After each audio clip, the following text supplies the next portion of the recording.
আমি সিরিয়াল মতো একটি বিষয় আলোচনা করে আসছিলাম ধারাবাহিকভাবে। বিষয়টি ছিল বেদাতের তালিকা। তো এই বিষয়ে আলোচনা করতে গিয়ে গত জুমায় অনাকাঙ্ক্ষিতভাবে একটি বিতর্ক হয়ে গেছে আমাদের কোনো এক ভাইয়ের ভুল উপস্থাপনের মাধ্যমে। তো এই হিসেবে আমি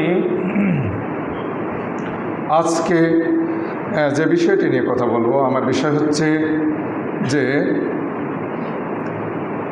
আত-তাআমুল ওয়াল মুনাজারাতু মাআল মুবতাদি'।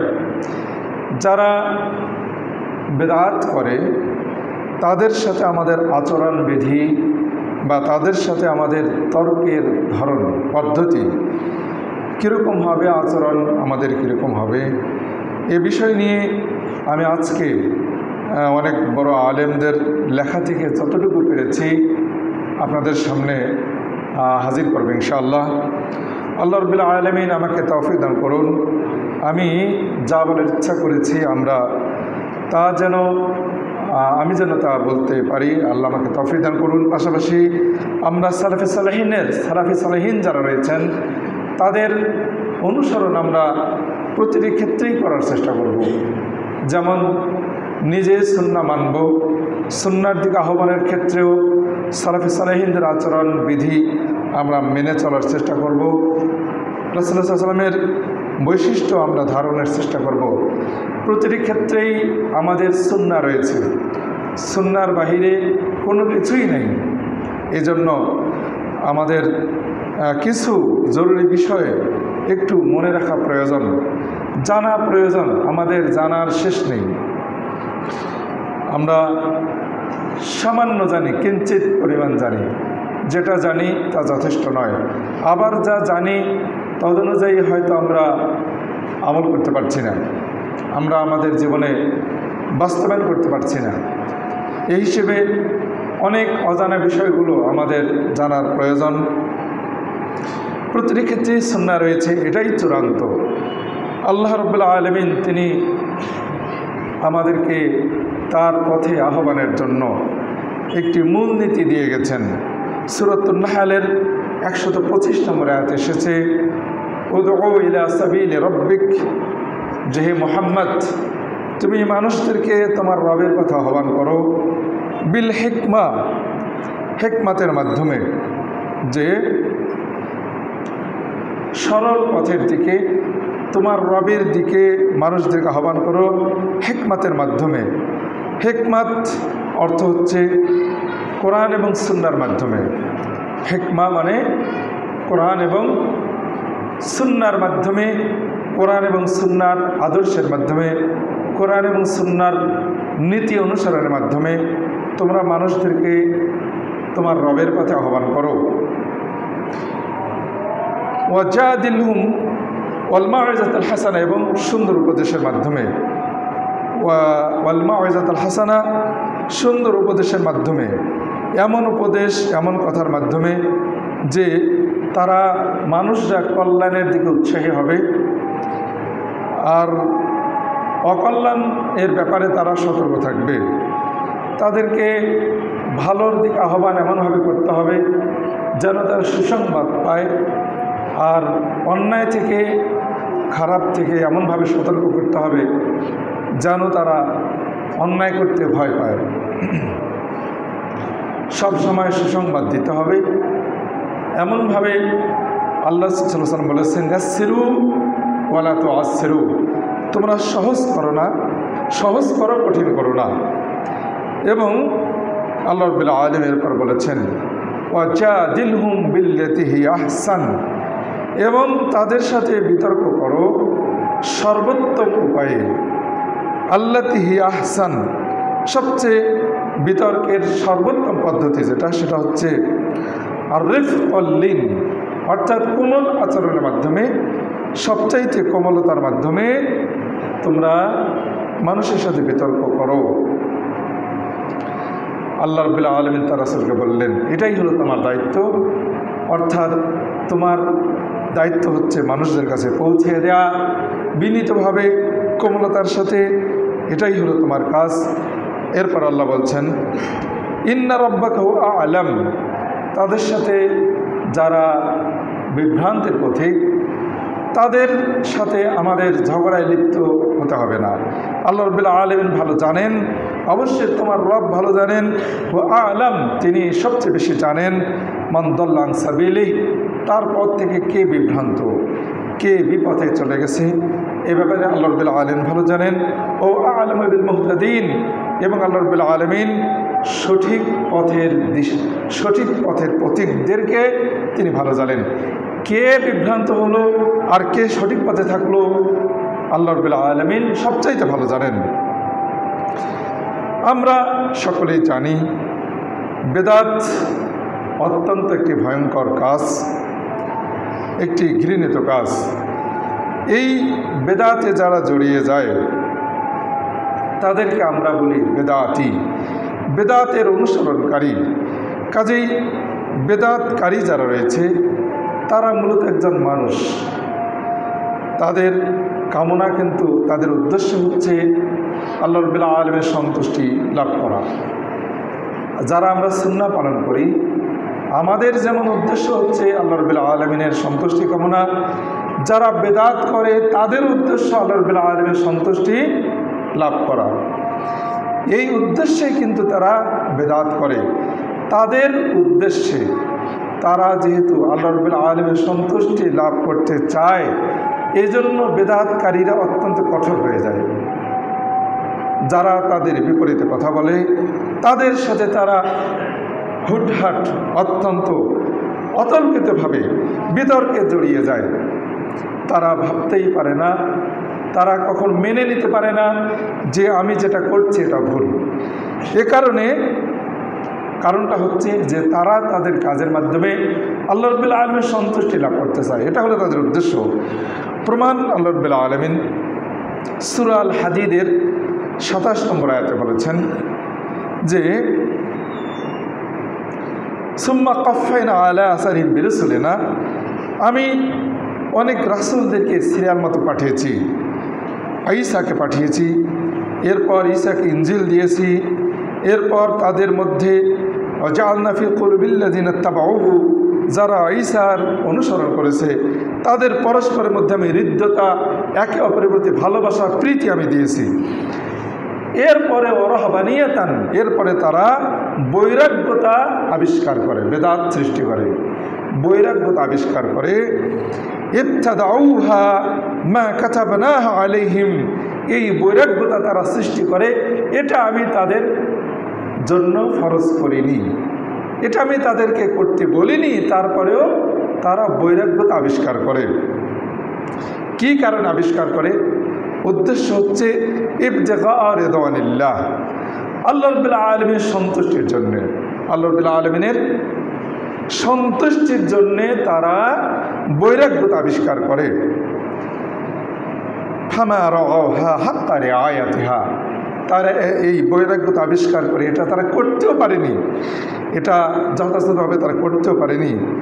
ফাআতাইনাল্লাযীনা আমানু মিনহুম আজরাহুম, তাদের মধ্যে থেকে যারা ঈমানদার ছিল, যারা সুন্নাহ অনুসরণকারী ছিল, যারা আসলেই ঈসা এবং ইনজিলের অনুসারী ছিল, আমি তাদেরকে দিয়েছি তাদের পুরস্কার।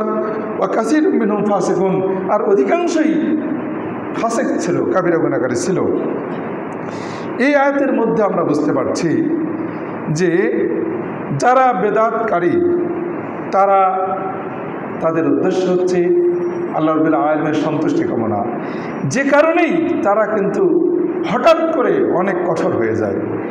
এই কঠোরতার কারণে আমরা অনেক সময় কিংকর্তব্য বিমূঢ় হয়ে যাই, আমরা দিশেহারা হয়ে যাই। আমাদের ভাবতে হবে ওই মুহূর্তে আমাদের কিছু মূলনীতি রয়েছে।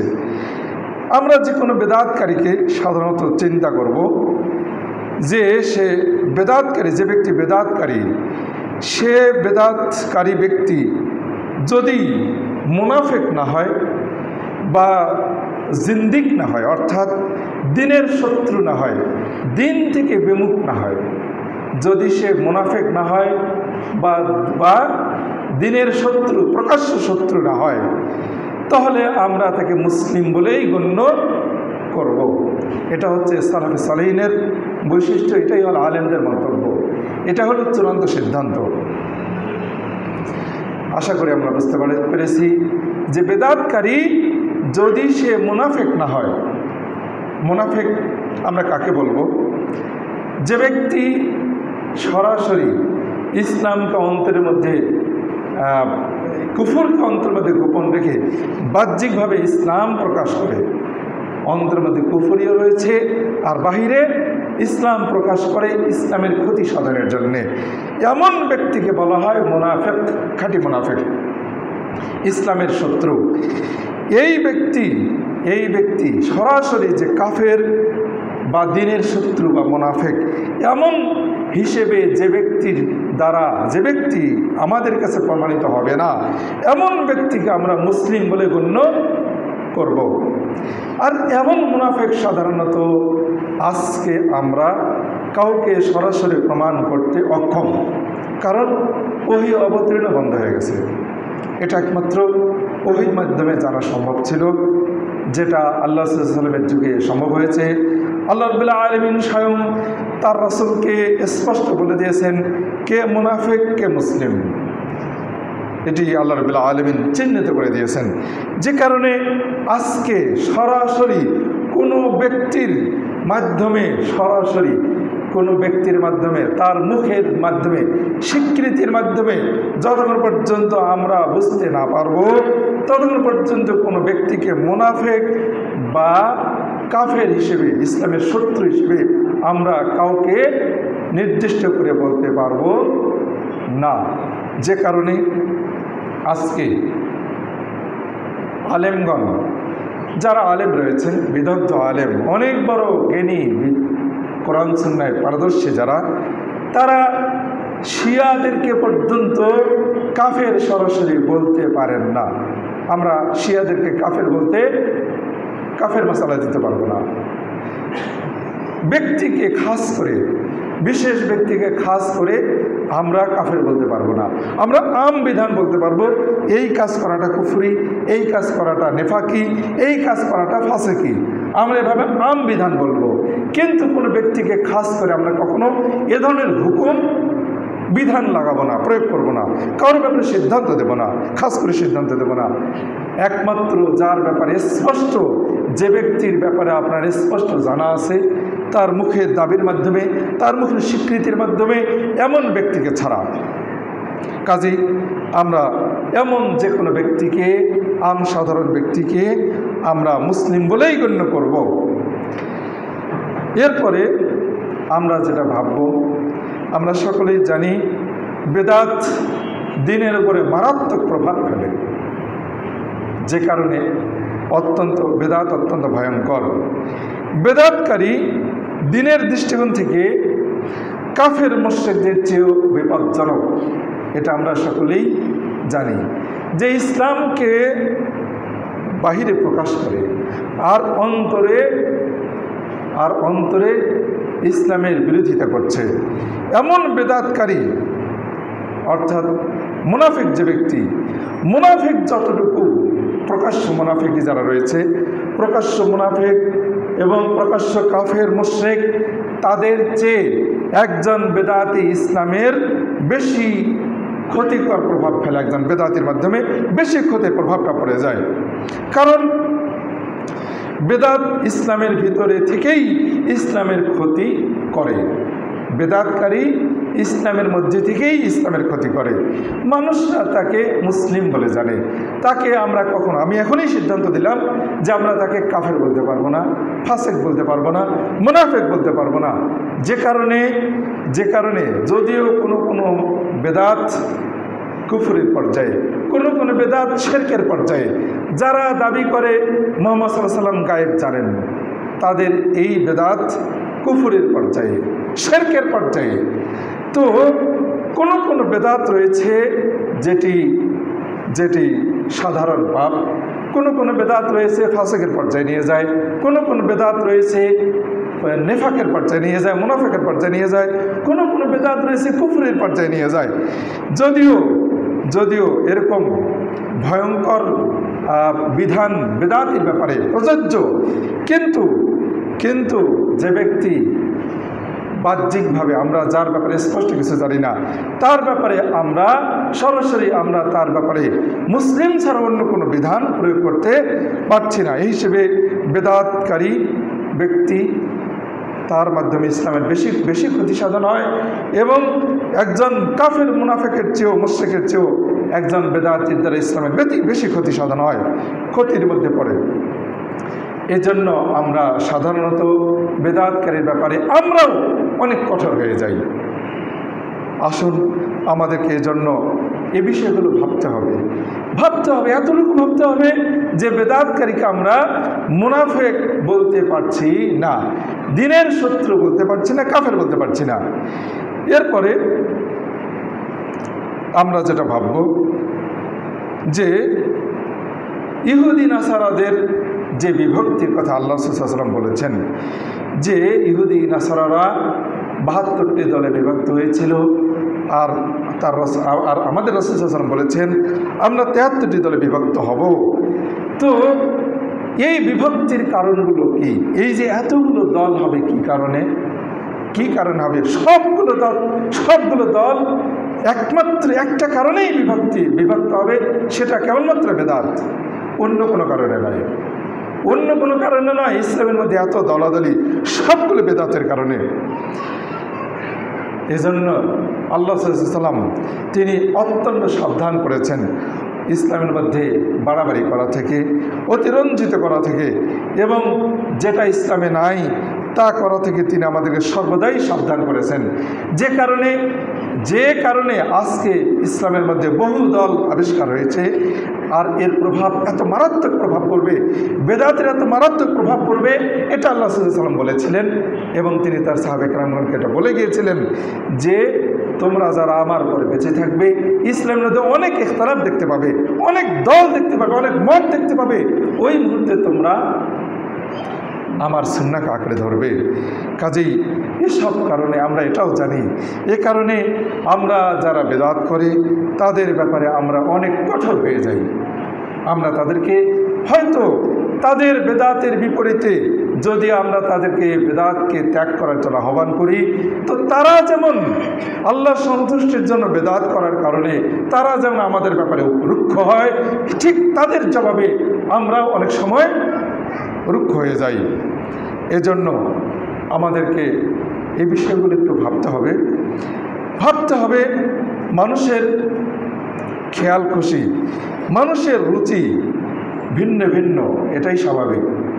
মানুষের রুচি কারো রঙের মধ্যে পোশাক, একরকম পোশাকের রুচি, আরেকজন আরেক রকমের রুচি। খাদ্যের ব্যাপারে একজনের রুচি একরকম, আরেকজনের রুচি আরেক রকম। এই ধরনের রুচির কম বেশি থাকতেই পারে, এটা স্বাভাবিক, এটা অস্বাভাবিক কিছুই নয়। কিন্তু আল্লাহ প্রেরিত সত্য, কোরআন সুন্নাহ যেটা সত্য, এই সত্য এখানে রুচির কোনো ভাগাভাগি চলবে না, সকলের এক রুচি হতে হবে। এবং মানুষের কারো যদি মস্তিষ্ক সুস্থ থাকে, যদি তিনি সঠিক সত্য ফেতরাতের মধ্যে আল্লাহ রাসূলের সত্য সুন্নাহর উপরে যদি কোনো ব্যক্তি স্থির থাকে, তাহলে এখানে সত্যের কোনো ভেদাভেদ পার্থক্য নেই, এখানে রুচির কোনো ভিন্নতা থাকতে পারে না। যেমনটি আমরা গত জুমায় শুনেছি, একটি আয়াতের ব্যাখ্যা আমি করেছিলাম। আয়াতটি ছিল যে আল্লাহ রাব্বুল আলামিন বেশ কয়েকটি জায়গায় বলেছেন যে ওয়ালা লা তাত্তাবিউ খুতুওয়াতিশ শায়তান, তোমরা শয়তানের পদাঙ্কর সময় অনুসরণ করো না। এখানে শয়তানের পদাঙ্ককে বহু বচনে আল্লাহ রাব্বুল আলামিন উল্লেখ করেছেন। আর নূরকে কোরআনে যত জায়গায় কোরআন সুন্নাহ এবং ইসলামকে যে নূরের অর্থে আল্লাহ রাব্বুল আলামিন নিয়ে এসেছেন, সেগুলো এক বচনে নিয়ে এসেছেন, অর্থাৎ সত্যের পদ একটি। কাজেই এখানে রুচির কোনো ভিন্নতা থাকতে পারবে না। আর বেদাতের রুচি বহু রকম, এই জন্য বহু রকম বেদাত পৃথিবীতে আবিষ্কার হয়েছে, বেদাতি দল বহু হবে, এটাই চূড়ান্ত, এটাই স্বাভাবিক। যে কারণে আমরা বেদাতের বিরুদ্ধে আমরা সাধারণত, যেমন বেদাতিরা কখনো আমাদের সুন্নাহর কথা শুনলে চটে যায়, ঠিক অনুরূপ আমরাও হয়তো তাদের বিপরীতে অনেক সময় চটে যাই। কাজেই আমরা এরকম বেদাতীদের ব্যাপারে আমাদের দাওয়া এবং তাবলীগের কিছু মূলনীতি রয়েছে। মূলনীতিগুলো কি আমরা সকলে জানি। আল্লাহ সুবহানাহু ওয়া তাআলা সূরাতুল কাহফের শেষে বলেছেন, ফামান কানা ইয়ারজু লিকাআ রাব্বিহি ফালইআমাল আমালান সালিহা ওয়া লা ইউশরিক বিইবাদাতি রাব্বিহি আহাদা। প্রতিটি ক্ষেত্রেই আল্লাহ রাসূলের সুন্নাহ রয়েছে। আপনি দাওয়া তাবলীগ করবেন, তাও আল্লাহ রাসূলের সুন্নাহ রয়েছে, আল্লাহ রাব্বুল আলামিনের সুন্নাহ পদ্ধতি রয়েছে। আপনি যাই করতে চান না কেন, ইসলাম প্রতিষ্ঠার জন্য ইকামাতুদ দ্বীন, দিন প্রতিষ্ঠার ক্ষেত্রে যেমন মসজিদের 4 দেয়ালের মধ্যে প্রতিটি ক্ষেত্রেই সুন্নাহ রয়েছে, অনুরূপ দাওয়া এবং তাবলীগের ক্ষেত্রে ইকামাতুদ দ্বীন, দিন প্রতিষ্ঠার ক্ষেত্রেও সালাফে সালিহিনের মানহাজ রয়েছে, সুন্নাহ রয়েছে। সুন্নাহর বাহিরে যদি আমরা যাই তাহলে বিশৃঙ্খলা ঘটে যাবে। এজন্য আমাদের সুন্নাহ অনুসরণ করতে হবে, আল্লাহ রাব্বুল আলামিনের মূলনীতি অনুসরণ করতে হবে। মূলনীতি কি? আল্লাহ রাব্বুল আলামিন বলেছেন, ফামান কানা ইয়ারজু লিকাআ রাব্বিহি, যে ব্যক্তি তোমাদের মধ্যে থেকে যে ব্যক্তি তার রবের সাক্ষাৎ করতে চায় তার উচিত ফালইআমাল আমালান সালিহা, তার উচিত আমলে সালেহ করা, ওয়া লা ইউশরিক বিইবাদাতি রাব্বিহি আহাদা, এবং তার রবের ইবাদতের সাথে কাউকে শরীক সে যেন না করে। অর্থাৎ যে কোনো ইবাদত কবুলের জন্য যে দুটি শর্ত রয়েছে, একটি হচ্ছে আল ইখলাস, আরেকটি হচ্ছে আল মুতাবাআত লিরাসূলিল্লাহ সাল্লাল্লাহু আলাইহি ওয়াসাল্লাম। একটি হচ্ছে আল্লাহ রাব্বুল আলামিনের জন্য একনিষ্ঠতা, একমাত্র আল্লাহ রাব্বুল আলামিনের সন্তুষ্টির জন্য হতে হবে। দ্বিতীয় হচ্ছে রাসূলুল্লাহ সাল্লাল্লাহু আলাইহি ওয়াসাল্লামের সুন্নাহ মোতাবেক হতে হবে। দাওয়াত তাবলীগ একটি ইবাদত, দাওয়াত তাবলীগ হচ্ছে একটি ইবাদত। আমরা আল্লাহ রাব্বুল আলামিনের এই আদেশ আমরা মানব। তিনি কোরআনুল কারীমে বহু জায়গায় বলেছেন যে তোমরা আল্লাহ রাব্বুল আলামিনের বাণী, আল্লাহ তার রাসূলকে বলেছেন বাল্লিগ ইয়া রাসূল বাল্লিগ বিমা উনজিলা ইলাইকা মির রাব্বিক, হে রাসূল তোমার উপরে যা আল্লাহর পক্ষ থেকে অবতীর্ণ হয়েছে তুমি তা মানুষের কাছে পৌঁছিয়ে দাও। এবং আল্লাহ রাব্বুল আলামিন কোরআনে বহু জায়গা বলেছেন তারা আল্লাহ তার রাসূল অনুসরণ করো। আরও বলেছেন যে কোরআনুল কারীমে এভাবে বহু জায়গাতে বলেছেন, এবং আল্লাহ রাসূল বলেছেন বাল্লিগু আন্নী ওয়ালাউ আয়া, যে আমার পক্ষ থেকে আল্লাহ রাব্বুল আলামিন তিনি বলেছেন যে আমার একটি আয়াত হলেও তোমরা মানুষের কাছে পৌঁছিয়ে দাও। কাজেই দাওয়া এবং তাবলীগ করতে হবে, এটি একটি ইবাদত। এই ইবাদতের ক্ষেত্রে এই ইবাদত যখন আমরা করতে যাব তখন বেদাতীদের ব্যাপারে আমাদের যে অবস্থান হবে সেটা আমাদেরকে ভাবতে হবে। কি সেটা? আমরা শরীয়তের অন্তর্ভুক্ত অর্থাৎ ইবাদত, দাওয়াত তাবলীগ হচ্ছে শরীয়তের একটি ইবাদত, এটি একটি ইবাদত।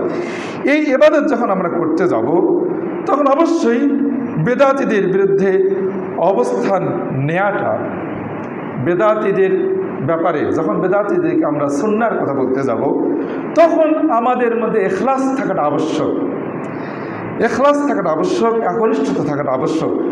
ওই মুহূর্তে যদি কোনো বেদাতি আমাদের উপরে চড়াও হয়, যদি আমাদের সাথে বিতর্ক জড়িয়ে যায়, তখন আমাদেরকে তাদের বিদ্বেষের বিপরীতে, বিদ্বেষপূর্ণ আচরণ এবং তাদের অশ্লীল ভাষা বা রূঢ় ভাষার বিপরীতে আমাদেরকে তাদের সাথে যদি আমরা যোগ দেই তাহলে এখানে আমাদের ইখলাসের ঘাটতি হয়ে যাবে, একনিষ্ঠতার ঘাটতি হয়ে যাবে। তখন আমাদের দাওয়া এবং তাবলীগের বিষয়টি কীরকম দাঁড়াবে? যে সে আমাদের উপরে আক্রমণ করলো, তাই আমি তার আক্রমণের বিপরীতে আক্রমণ করলাম, অর্থাৎ আমি ব্যক্তি প্রতিশোধ দিলাম, এমনটি বিষয়টি দাঁড়িয়ে যাবে। আল্লাহ রাব্বুল আলামিনের সন্তুষ্টির জন্য না হওয়ার সম্ভাবনা রয়েছে। আমাদের ব্যক্তির অভিপ্রায় থেকে আমাদের ইচ্ছা, আমাদের ব্যক্তির উপর আক্রমণের জবাবে হয়তো এটা হতে পারে। এজন্য আমাদের এখানে ইখলাসের ঘাটতি সম্ভাবনা রয়েছে। যেটা আল্লাহ রাব্বুল আলামিনের আদেশের বিপরীতে। যেমন তিনি একটু আগে আমরা জানতে পারলাম সূরা আন-নাহলের 125 নম্বর আয়াতে যে কথাটি বলেছেন যে জাদিলহুম বিল্লাতি হিয়া আহসান। আল্লাহ কোরআন আরও বেশ কয়েকটি জায়গা বলেছেন যে আমাদেরকে যে যেরকম কথা বলবে তার কথার জবাবে সর্বোত্তম পদ্ধতিতে তাকে জবাব দিতে হবে, হুবহু সমান পদ্ধতিতে নয়, সর্বোত্তম অর্থাৎ সবচেয়ে উত্তম পদ্ধতিতে। কাজেই আমরা এই বিষয়টি খেয়াল করব। দ্বিতীয়ত, দাওয়াত এবং তাবলীগের ক্ষেত্রে আমাদের যে বিষয়টি ভাবতে হবে, সকল বেদাতের মধ্যে কম বেশি রয়েছে। আমি একটা যে কথাটি বললাম, বেদাতের মধ্যে কম বেশি রয়েছে, এর মাত্রা রয়েছে। কোনো বেদাত সাধারণ পাপ, কোনো বেদাত মানুষকে কুফরিতে পৌঁছিয়ে দেবে, শিরকের পর্যায়ে পৌঁছিয়ে দেয়। সকল বেদাতীদের সাথে সমান আচরণ আমরা করব না, সকল বেদাতীদের সাথে সমান আচরণ করব। এখানে দাওয়া এবং তাবলীগের ক্ষেত্রে বেদাতীদের সাথে ভাষা বা কথাবার্তা তাদের সাথে আমাদের আচরণের বেদাতের মাত্রা অনুসারে হতে হবে। আমরা যদি তাদের সাথে তাদের বেদাতের মাত্রা অতিরিক্ত যতটুকু সে বেদাতে জড়িয়েছে তার চেয়ে বেশি ভয়ঙ্করভাবে যদি আমরা তার বিপরীতে অবস্থান নেই, যদি আমরা তার ব্যাপারে দাওয়া এবং তাবলীগের কোরআন সুন্নাহর বাণী পৌঁছিয়ে দেই, তাহলে হিতে বিপরীত হতে পারে, কল্যাণের চেয়ে অকল্যাণ হতে, লাভের চেয়ে বেশি ক্ষতি হতে পারে। এই হিসেবে আমাদেরকে বিষয়টি খেয়াল রাখতে হবে। এরপরে শাইখুল ইসলাম ইবনে তাইমিয়া রাহিমাহুল্লাহ বলেছেন, ওয়াইমাতুস সুন্নাহ ওয়াল জামা, একটি আরবি, বেশ কিছু আরবি রয়েছে, আমি তার অনুবাদ করছি। শাইখুল ইসলাম ইমাম ইবনে তাইমিয়া রাহিমাহুল্লাহ তিনি বলেছেন, আহলুস সুন্নাহ ওয়াল জামাতের ইমামগণ, যারা কোরআন সুন্নাহর অনুসারী আলেম, আমি আপনাদেরকে মনোযোগ দিয়ে শোনার চেষ্টা করতে অনুরোধ করছি। আহলুস সুন্নাহ ওয়াল জামাতের ইমামগণ, যারা সত্যের অনুসারী ইমাম আলেম এবং যারা জ্ঞানী এবং ইমানদার ব্যক্তিরা, তারা জ্ঞান, ন্যায়, ইনসাফ এবং রহমতের অধিকারী। তারা জ্ঞানের অধিকারী, তারা ন্যায়, আদল, ইনসাফ করেন, তারা কথা বলেন, তারা রহমতের অধিকারী। অর্থাৎ বেদাতির সাথে কথা বললেও, যেহেতু তারা আল্লাহর একটা সৃষ্টি, যেহেতু তারাও আল্লাহর সন্তুষ্টির জন্য বেদাত করে, কাজে তাদের সাথে দয়া পরবশ হয়ে, স্নেহশীলতা হয়ে, তাদের প্রতি দয়ার ভাষা ব্যক্ত করে, দয়ার পরিবেশ নিয়ে, মনমানসিকতা নিয়ে তাদের সাথে কথা বলতে হবে। তারা সেই সত্য জানে যা সুন্নাহর সাথে মিলিত এবং বেদাতের থেকে মুক্ত। ইমাম ইবনে তাইমিয়া এই কথাগুলো বলেছেন। যারা বেদাত থেকে বেরিয়ে যায় তাদের সঙ্গেও তারা ন্যায় আচরণ করে। আহলুস সুন্নাহ ওয়াল জামাতের আলেমগণ, যারা বেদাতের দিকে বেরিয়ে যায়, সুন্নাহ থেকে বেদাতের দিকে বেরিয়ে যায়, তাদের সঙ্গেও তারা ভালো আচরণ, ন্যায়পরায়ণ আচরণ করেন। এমনকি যদি তারা সুন্নাহপন্থী আলেমদের সাথে অন্যায় আচরণ করেন তারপরেও, কারণ আল্লাহ রাব্বুল আলামিন তিনি বলেছেন যে, আল্লাহ রাব্বুল বলেছেন, একটি কোরআন আয়াতে তিনি নিয়ে এসেছেন, ইয়াল্লাযীনা আমানু কুনু কাওয়ামিনা লিল্লাহি শুহাদা, হে বিশ্বাসীরা, হে ইমানদারগণ, তোমরা যারা ঈমান এনেছো তোমরা আল্লাহর পথে দাঁড়াও, ন্যায়ের সাক্ষী হও, ন্যায়সঙ্গতভাবে আল্লাহর পথে তোমরা দাঁড়াও। কোনো দলের শত্রুতার কারণে শত্রুতা যেন তোমাদেরকে ন্যায় বিচার থেকে বিরত না রাখে। কেউ তোমাদের সাথে শত্রুতামূলক আচরণ করলো, এই জন্য তোমাদেরকে ন্যায় বিচার থেকে যেন বিরত না রাখে, তোমাদেরকে ইনসাফপরায়ণ যে আচরণ সেটা থেকে যেন তোমাদেরকে বিরত না রাখে। এটি অধিক ভয়ভীতির জন্য সবচেয়ে নিকটতম। সূরা মায়েদার 8 নম্বর আয়াতে আল্লাহ রাব্বুল আলামিন কথাগুলো বলছেন। এই আয়াতের মধ্যে আল্লাহ রাব্বুল আলামিনের পক্ষ থেকে আমাদের প্রতি যে নির্দেশ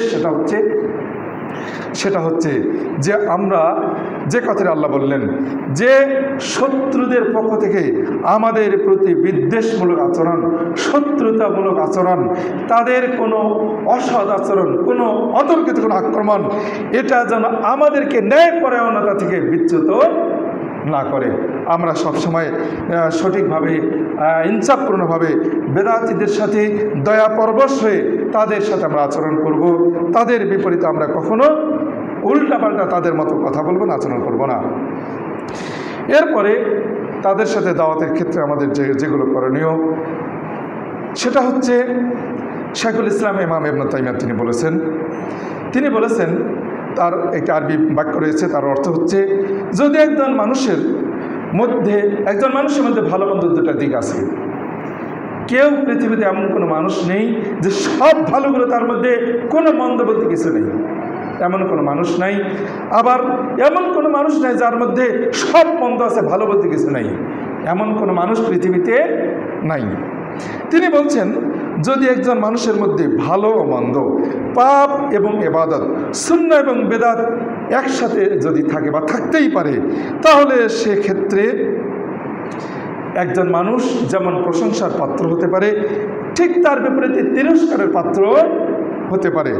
এমত অবস্থায় তার সাথে বিদ্বেষ এবং বন্ধুত্বমূলক আচরণ, তার সাথে ভালো কাজগুলোর কারণে তার প্রতি দয়া পরবশ আচরণ এবং তার খারাপ দিকগুলোর কারণে শাস্তিযোগ্য যে আচরণ, সেটা আমাদেরকে ইনসাফপরায়ণভাবে করতে হবে, ন্যায়পরায়ণভাবে করতে হবে। যেমন তিনি একটি উদাহরণ নিয়ে এসেছেন, এই কথাগুলো তিনি নিয়ে আসছেন আল মাজমুআ ফাতাওয়া ইবনে তাইমিয়ার 28তম খণ্ডের 209 পৃষ্ঠায় এই কথাগুলো তিনি নিয়ে আসছেন। তিনি বলছেন, একটি উদাহরণ দিয়েছেন, যেমন একজন দরিদ্র চোর যদি চুরি করে, তাহলে তার দারিদ্রতার কারণে তিনি চুরি করলেন, এজন্য চুরির কারণে যেমন তার হাত কাটতে হবে, অনুরূপভাবে তার দারিদ্রতাকে মিটিয়ে দেওয়ার জন্য, তাকে দারিদ্রতা থেকে উঠে নিয়ে আসার জন্য যতটুকু সরকারের প্রয়োজন তাকে ততটুকুই হেল্প করতে হবে, উভয় দিকটা রাখতে হবে। এটাই তিনি বলছেন। কাজেই আমরা দাওয়া এবং তাবলীগের ক্ষেত্রে বিশেষ করে যারা বেদাতি রয়েছে, বেদাতিদের সাথে বিতর্ক, যত রকম ইসলামের বিষয়ে যত রকম বেদাত রয়েছে, সবচেয়ে ভয়ঙ্কর বেদাত, সবচেয়ে ভয়ঙ্কর বিতর্ক, যত রকমের বিতর্ক আছে সবচাইতে ভয়ঙ্কর বিতর্ক হচ্ছে বেদাতিদের সাথে বিতর্ক। এটা আমরা অত্যন্ত একটি ভয়ঙ্কর বিপজ্জনক বিতর্কে অনেক সময় জড়িয়ে যাই, যেটা আমাদের অনেক সময় আমাদেরকে হিতে বিপরীতে নিয়ে চলে যায়। কাজে এই বিষয়টি আমাদেরকে খেয়াল করতে হবে। এরপরে দাওয়া এবং তাবলীগের ক্ষেত্রে যে বিষয়গুলো আমাদেরকে খেয়াল করতে হবে তা হচ্ছে সালাফে সালেহিনরা সবসময় তারা সাবধান করেছেন, আমাদেরকে সতর্ক করেছেন। তারা বলেছেন যে ব্যক্তি দাওয়া এবং তাবলীগের ক্ষেত্রে বেদাতীদের সাথে বিতর্কে জড়িয়ে যাবে, তাকে অবশ্যই কোরআন সুন্নাহর জ্ঞানে পরিপূর্ণ জ্ঞানী হতে হবে, কোরআন সুন্নাহর অস্ত্রে পরিপূর্ণ সজ্জিত হতে হবে। তারা উদাহরণ দিয়েছেন, তারা যে কথাটি বলছেন, একজন মুজাহিদ কাফের মুশরিকদের বিরুদ্ধে যারা অস্ত্র ধারণ করে, তিনি যেমন পরিপূর্ণ শক্তি অর্জন করে কাফের মুশরিকদের শক্তির বিপরীতে শক্তি অর্জন করে, যেমন তিনি কাফের মুশরিকদের বিরুদ্ধে একজন মুজাহিদ যোদ্ধা যেমন অস্ত্র ধারণ করে, যেমন কাফের মুশরিকদের বিরুদ্ধে নিজকে অবতীর্ণ করে, একজন বিতর্ককারী কোরআন সুন্নাহর পক্ষে বিতর্ককারী ব্যক্তিকে অবশ্যই কোরআন সুন্নাহর অস্ত্রে সুসজ্জিত হয়ে বেদাতীদের সাথে বিতর্কে জড়াতে হবে। যদি আমরা এভাবে কখনো বিতর্কে জড়িয়ে না যাই, তাদের সাথে যদি ইনসাফপূর্ণ বিতর্কে যদি না জড়াই, তাহলে যেমন অস্ত্রে সজ্জিত না হয়েই, পরিপূর্ণ শক্তি অর্জন না করেই, আল্লাহ রাসূল বলেছেন ওয়াইদু লাহুম মাসতাতা'তুম মিন কুওয়া, কাফের মুশরিকদের বিরুদ্ধে তোমরা শক্তি অর্জন করো, তোমরা প্রস্তুতি নাও। আল্লাহ রাসূল এই কথাটি বলেছেন যে তোমরা কাফেরদের বিরুদ্ধে প্রস্তুতি নাও, তোমরা ট্রেনিং দাও। তো অনুরূপ বেদাতি যারা রয়েছে, তাদের বিপরীতে যদি কোনো আলেম, কোনো ব্যক্তি বিতর্কে জড়িয়ে যায়, তাহলে অবশ্যই তাকে কোরআন সুন্নাহর অস্ত্রে সুসজ্জিত হতে হবে। যেমন হাতিয়ার অর্থাৎ তীর বল্লম বা বর্তমান আধুনিক যুগের অস্ত্র ছাড়াই যদি কাফের মুশরিকদের বিরুদ্ধে কেউ যুদ্ধে জড়িয়ে যায়, তাহলে ভয়ঙ্কর প্রাণহানি ঘটতে পারে, যেমনটা গাজায় ঘটল। মারলো মাত্র কতজন, হয়তো 1,500 থেকে 2,000, আর তারা কেড়ে নিয়ে প্রায় 70,000, বা বেসরকারি দৃষ্টিকোণ থেকে প্রায় লক্ষ মানুষ সেখানে মৃত্যুবরণ করেছে, এবং লক্ষ লক্ষ মানুষ আহত, নির্যাতিত, নিষ্পেষিত। এটা কবে যে এটা আমাদের থেকে মিশবে আল্লাহ রবেন ভালো জানেন। কাজেই অস্ত্রে পরিপূর্ণ কাফেরদের বিপরীতে পরিপূর্ণ অস্ত্রে সজ্জিত ছাড়াই যেমন কাফেরদের বিরুদ্ধে অবতীর্ণ হলে যেমন আত্মঘাতী হতে পারে, আত্মঘাতী হতে পারে, ঠিক অনুরূপ কোরআন সুন্নাহর জ্ঞানে পরিপূর্ণ সজ্জিত না হয়েই যদি কোনো ব্যক্তি বেদাতীদের সাথে তর্কে জড়িয়ে যায়, তাহলে সেখানে হতে পারে বেদাতীদের জয় হতে পারে, আমাদের সুন্নাহ যারা আমরা সুন্নাহর কথা বলছি আমাদের পরাজয় হতে পারে। কাজেই আলেমগণ এই বিষয়ে আমাদেরকে অত্যন্ত সাবধান করেছেন। মানাকিব শাফিঈ, ইমাম শাফিঈ রহমাতুল্লাহ, ইমাম শাফিঈ রহমাহুল্লাহর তার মর্যাদার উপরে একটি লেখা বই রয়েছে। সেই বইয়ের প্রথম খণ্ডের 193 পৃষ্ঠায় ইমাম শাফিঈ রহমাহুল্লাহ বলেছেন যে ইমাম শাফিঈ বলেছেন যে বিশর আল মারিসি তিনি ইমাম শাফিঈকে বলেছেন, যদি আপনি আমাকে কারোর সঙ্গে তর্ক করতে দেখেন আর আমার কণ্ঠস্বর, একটা আরবি বাক্য তার অর্থ বলছি, আর আমার কণ্ঠস্বর যদি উঁচু হয়ে গেছে, এটা যদি আপনি আমাকে দেখতে পান, তাহলে আমি কেবল